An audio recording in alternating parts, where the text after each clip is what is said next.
College days love stories పోయి ఇప్పుడు school days love stories వచ్చేసాయి.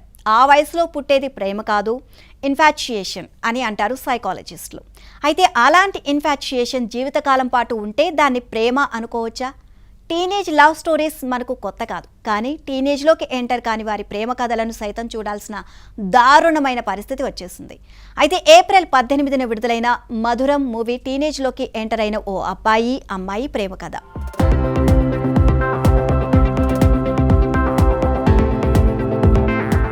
ఈ టెండర్ లవ్ స్టోరీ కథ గురించి చెప్పుకోవాలంటే సింపుల్. ఆత్రేయపురంలోని ప్రభుత్వ పాఠశాలలో మధు 10వ తరగతి చదువుతూ ఉంటుంది. మధును క్లాస్మేట్ రాజు ప్రేమిస్తాడు, కానీ లవ్ ప్రపోజ్ చేయడానికి ధైర్యం సరిపోదు. దాంతో 9వ తరగతిలో ఉన్న ఫ్రెండ్ రాముకు తన ప్రేమ గురించి మధుకు చెప్పమని రిక్వెస్ట్ చేస్తాడు. తీరా చూస్తే మధు అప్పటికే తాను రామ్ను ప్రేమిస్తున్నాను అని స్నేహితురాలికి చెబుతుంది. రాజు ప్రేమను పక్కన పెట్టేసి రామ్, మధు ఒకరినొకరు ప్రేమించుకుంటారు. 10వ తరగతి పూర్తి కాగానే మధు చదువుకోవడానికి సిటీకి వెళ్ళిపోతుంది. ఆమెను కలవడానికి పట్నంలోని కాలేజీకి వెళ్లిన రామ్, మధు వేరొకరితో సన్నిహితంగా మెలగడం చూసి అపార్థం చేసుకుంటాడు. దాంతో వీరిద్దరి మధ్య ఊహించని ఆఘాతం ఏర్పడుతుంది.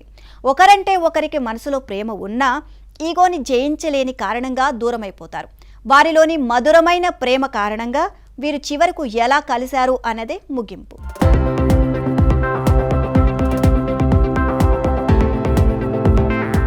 ప్రేమికుల మధ్య అపార్థాలు చోటు చేసుకోవడం, వాటిని కొన్ని రోజుల తర్వాత రెక్టిఫై చేసుకొని వారు ఒక్కటి కావడము అనేది కామన్. కథ ముందుకు తీసుకువెళ్ళడానికి ఏవేవో కారణాలతో వారిని విడదీయాల్సి వస్తుంది. అయితే దానికి జెన్యూన్ రీజన్ ఉండాలి. కానీ ఈ సినిమాలో అలాంటిది ఏమీ కనిపించదు.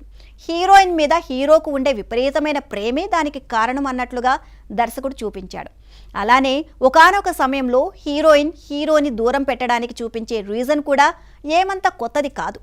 ఈ కథ జరిగే కాలం 90ల నాటిదే అయినా ఇవాళ ఈ సినిమా చూస్తున్న ప్రేక్షకుడు ఆ రీజన్స్తో ఏమాత్రం సంతృప్తి చెందడు.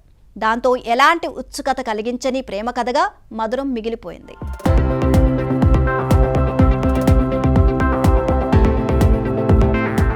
దశాబ్దం పైగా సినిమా రంగంలోని వివిధ శాఖల్లో పనిచేయడంతో పాటు కొన్ని సినిమాల్లో ఉదయ్ రాజు చిన్న చిన్న పాత్రలు చేశాడు. ఇందులో తొలిసారిగా హీరోగా నటించే అవకాశం లభించింది. రాజేష్ చికిలే దర్శకత్వంలో మధురంను ఎం బంగారాజు నిర్మించారు. వైష్ణవి సింగ్ హీరోయిన్. వీళ్ల గురించి చెప్పుకోవాలి అంటే ఎవరికీ నటనలో చెప్పుకోదగ్గ అనుభవం లేదు. ఉదయ్ రాజుకు ఇంత పెద్ద పాత్ర చేయడం ఇదే మొదటిసారి. దర్శకుడు రాజేష్ చికిలే ఇందులో మరో కీలక పాత్ర చేశాడు. Hero Uday, heroine Vaishnavi Singh maximum కష్టపడి నటించారు. అయితే వాళ్లను స్కూల్ ఫైనల్ ఇయర్ స్టూడెంట్స్గా ఊహించుకోవడం చాలా కష్టం.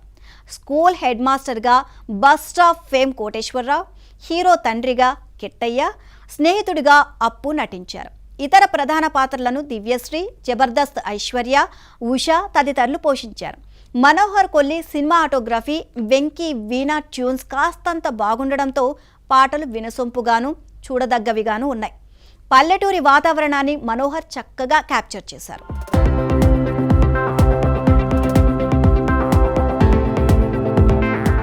ఏ మెమొరబుల్ లవ్ అనే ట్యాగ్లైన్ మూవీకి పెట్టారు, కానీ ఇదేమి మెమొరబుల్ మూవీ కాదు. కాకపోతే కమర్షియాలిటీ వంకతో ఎలాంటి వల్గారిటీకి తావు ఇవ్వకుండా వీలైనంత వరకు క్లీన్ ఎంటర్టైనర్ను అందించే ప్రయత్నం చేశారు. పరిమితమైన బడ్జెట్లో తమని తాము ప్రూవ్ చేసుకోవడానికి ఓ చిన్న బృందం చేసిన ప్రయత్నంగానే మధురంను చూడాలి. అంతకు మించి ఈ సినిమా నుండి ఏమీ ఆశించలేం.